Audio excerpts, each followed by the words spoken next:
Hello. Probably, maybe finish Numbers today. Not in this video. Numbers chapter 30. Then Moses spoke to the heads of the tribes of the sons of Israel, saying, "This is the word which the Lord has commanded. If a man makes a vow to the Lord, or takes an oath to put himself under a binding obligation, he shall not break his word. He shall act in accordance with everything that comes out of his mouth. And if a woman makes a vow to the Lord, and puts herself under a binding obligation in her father's house in her youth, and her father hears her vow and her obligation under which she has put herself, and her father says nothing to her, then all her vows shall remain valid, and every binding obligation under which she has put herself shall remain valid. But if her father expresses disapproval to her on the day he hears of it, none of her vows or her obligations under which she has put herself shall remain valid. And the Lord will forgive her because her father has expressed disapproval to her. However, if she happens to marry while under her vows, or the impulsive statement of her lips by which she has obligated herself, and her husband hears of it and says nothing to her on the day he hears it, then her vows shall remain valid, and her binding obligations under which she has put herself shall remain valid. But if on the day her husband hears of it, he expresses disapproval to her, then he will annul her vow which she is under, and the impulsive statements of her lips by which she has obligated herself, and the Lord will forgive her. But as for the vow of a widow or of a divorced woman, every binding obligation under which she has put herself shall remain valid against her. However, if a married woman vowed in her husband's house, or put herself under a binding obligation with an oath, and her husband heard it, but said nothing to her, and did not express disapproval to her, then all her vows shall remain valid, and every binding obligation under which she put herself shall remain valid.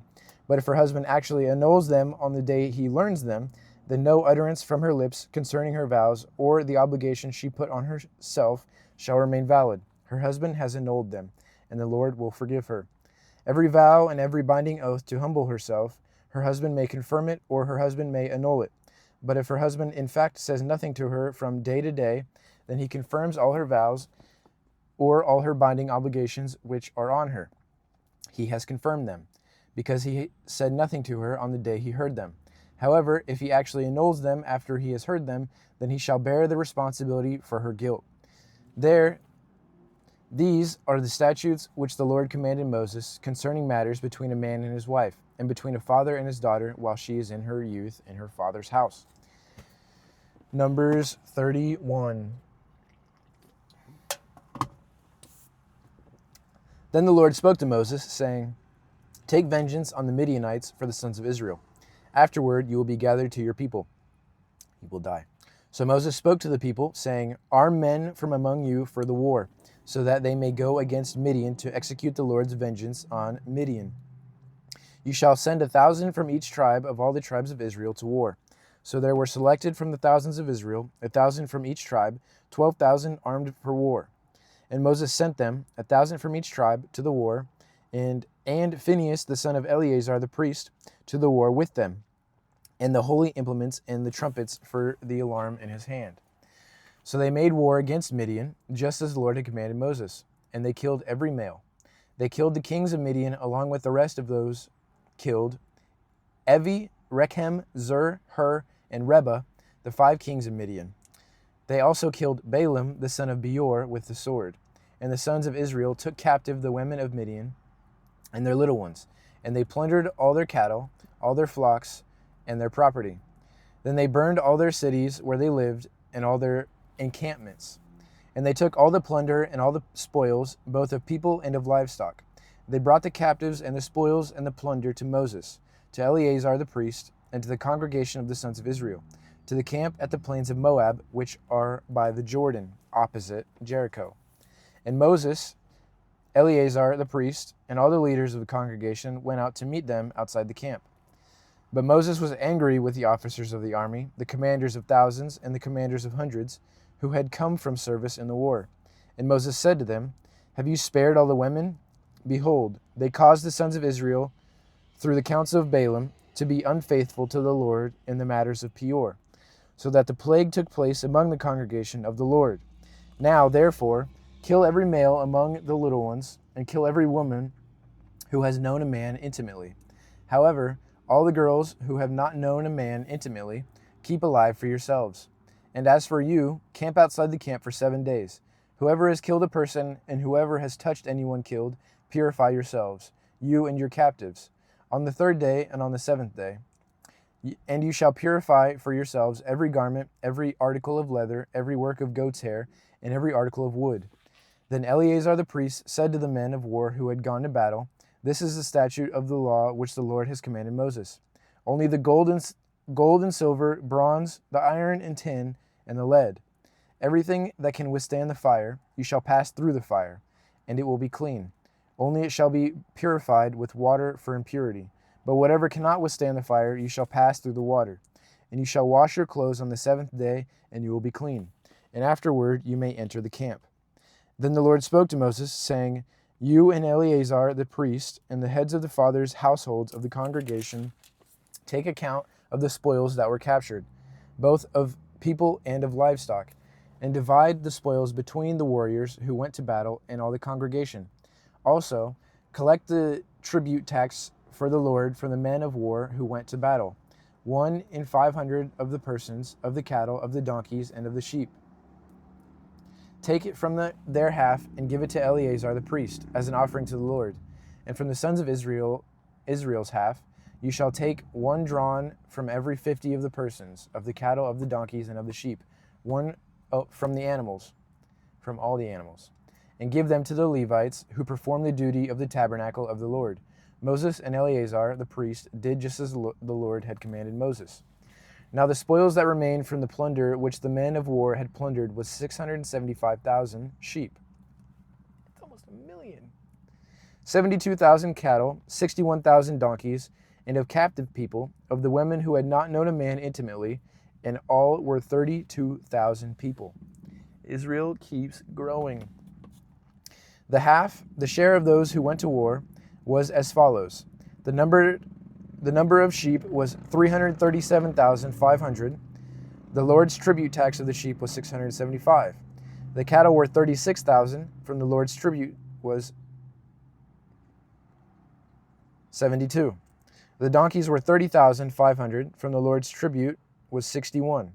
And the captive people were 16,000, from whom the Lord's tribute tax was 32 persons. And Moses gave the tribute tax, which was the Lord's offering, to Eleazar the priest, just as the Lord had commanded Moses. As for the sons of Israel's half, which Moses separated from the men who had gone to war, now the congregation's half was 337,500 sheep, 36,000 cattle, 30,500 donkeys, and the captive people were 16,000. From the sons of Israel's half, Moses took 1 drawn from every 50, both of people and of animals, and gave them to the Levites, who performed the duty of the tabernacle of the Lord, just as the Lord had commanded Moses. Then the officers who were over the thousands of the army, the commanders of the thousands and the commanders of the hundreds, approached Moses, and they said to Moses, Your servants have taken a census of the men of war who are under your authority, and no man of us is missing. So we have brought as an offering to the Lord what each man found, articles of gold, armlets and bracelets, signet rings, earrings, and necklaces, to make atonement for ourselves before the Lord. Moses and Eleazar the priest took the gold from them, all kinds of crafted articles, all the gold of the offering which they offered up to the Lord, from the commanders of thousands and the commanders of hundreds, was 16,750 shekels. The men of war had taken plunder, every man for himself. So Moses and Eleazar the priest took the gold from the commanders of the thousands and hundreds and brought it to the tent of meeting as a memorial for the sons of Israel before the Lord. Numbers 32. Now the sons of Reuben and the sons of Gad had a very large number of livestock. So when they saw the land of Jezer and the land of Gilead, that it was indeed a place suitable for livestock, the sons of Gad and the sons of Reuben came and spoke to Moses, Eleazar the priest, and to the leaders of the congregation, saying, Atarith, Dibon, Jezer, Nimrah, Heshbon, Elealeh, Sebam, Nebo, and Beon, the land which the Lord conquered before the congregation of Israel, is a land for livestock, and your servants have livestock. And they said, If we have found favor in your sight, let this land be given to your servants as our property. Do not take us across the Jordan." But Moses said to the sons of Gad and the sons of Reuben, "Should your brothers go to war while you remain here? And why are you discouraging the sons of Israel from crossing over into the land which the Lord has given them? This is what your fathers did when I sent them from Kadesh Barnea to see the land. For when they went up to the valley of Eshcol and saw the land, they discouraged the sons of Israel so that they did not go into the land which the Lord has given them. So the Lord's anger burned on that day, and he swore, saying, None of the men who came up from Egypt, from 20 years old and upward, shall see the land which I swore to Abraham, to Isaac, and to Jacob, for they did not follow me fully, except Caleb the son of Jephunneh, and Kenizzite, and Joshua the son of Nun, for they have followed the Lord fully. So the Lord's anger burned against Israel, and he made them wander in the wilderness for 40 years, until the entire generation of those who had done evil in the sight of the Lord had come to an end. Now behold, you have risen up in your father's place, born of sinful men, to add still more to the burning anger of the Lord against Israel. For if you turn away from following him, he will once more leave them in the wilderness, and you will destroy all these people." Then they approached him and said, "We will build sheepfolds for our livestock here, and cities for our little ones. But we ourselves will be armed, hurrying ahead of the sons of Israel, until we have brought them to their place, while our little ones live in the fortified cities because of the inhabitants of the land. We will not return to our homes until every one of the sons of Israel has gained possession of his inheritance. But we will not have an inheritance with them on the other side of the Jordan and beyond, because our inheritance has come to us on this side of the Jordan toward the east." So Moses said to them, "If you will do this, if you will arm yourselves before the Lord for the war, and all of you armed men cross over the Jordan before the Lord until he has driven his enemies out from him, and the land is subdued before the Lord, then afterward you may return and be free of obligation to the Lord and toward Israel. And this land shall be yours as property before the Lord. But if you do not do so, behold, you have sinned against the Lord, and be sure that your sin will find you out. Your sin will find you out. Build yourselves cities for your little ones, and sheepfolds for your sheep, and do what you have promised." Then the sons of Gad and the sons of Reuben spoke to Moses, saying, "Your servants will do just as the Lord commands. Our little ones, our wives, our livestock, and all our cattle shall remain there in the cities of Gilead, while your servants, that is, everyone who is armed for war, cross over in the presence of the Lord to battle, just as my Lord says." So Moses gave the command regarding them to Eleazar the priest, to Joshua the son of Nun, and the heads of the fathers' households of the tribes of the sons of Israel. And Moses said to them, "If the sons of Gad and the sons of Reuben, everyone who is armed for battle, cross with you over the Jordan in the presence of the Lord, and the land is subdued before you, then you shall give them the land of Gilead as their property. But if they do not cross over with you armed, they shall instead be settled among you in the land of Canaan." And the sons of Gad and the sons of Reuben answered, saying, "As the Lord had said to your servants, so we will do. We ourselves will cross over armed in the presence of the Lord into the land of Canaan, and the property of our inheritance shall remain with us across the Jordan." So Moses gave to them, to the sons of Gad, the sons of Reuben, and to the half-tribe of Joseph's sons, Manasseh, the kingdom of Sihon, king of the Amorites, and the king of Og, the king of Bashan, the land with its cities, with their territories, the cities of the surrounding land. And the sons of Gad built Dibon, Ataroth, Aror, Atroth, Shophan, Jazar, Jogbehah, Beth Nimrah, and Beth Haran as fortified cities, and sheepfolds for sheep. The sons of Reuben built Heshbon, Elealeh, Kiriathaim, Nebo, and Baal Meon, their names being changed, and Sibmah, and they gave other names to the cities which they built. The sons of Machir, the son of Manasseh, went to Gilead and took it, and disposed the Amorites who were in it. So Moses gave Gilead to Machir, the son of Manasseh, and he lived in it.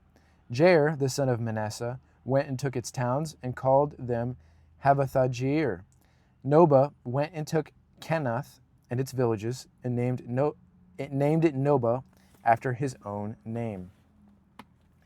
14. I think I can finish. There's 3, 33, 34, 35, 36.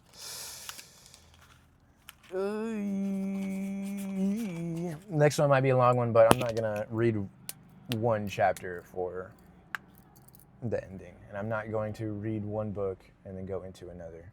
I think there's a homeless lady arguing up here with another man, but I'm going to mind my own business. Goodbye, love you, see you later.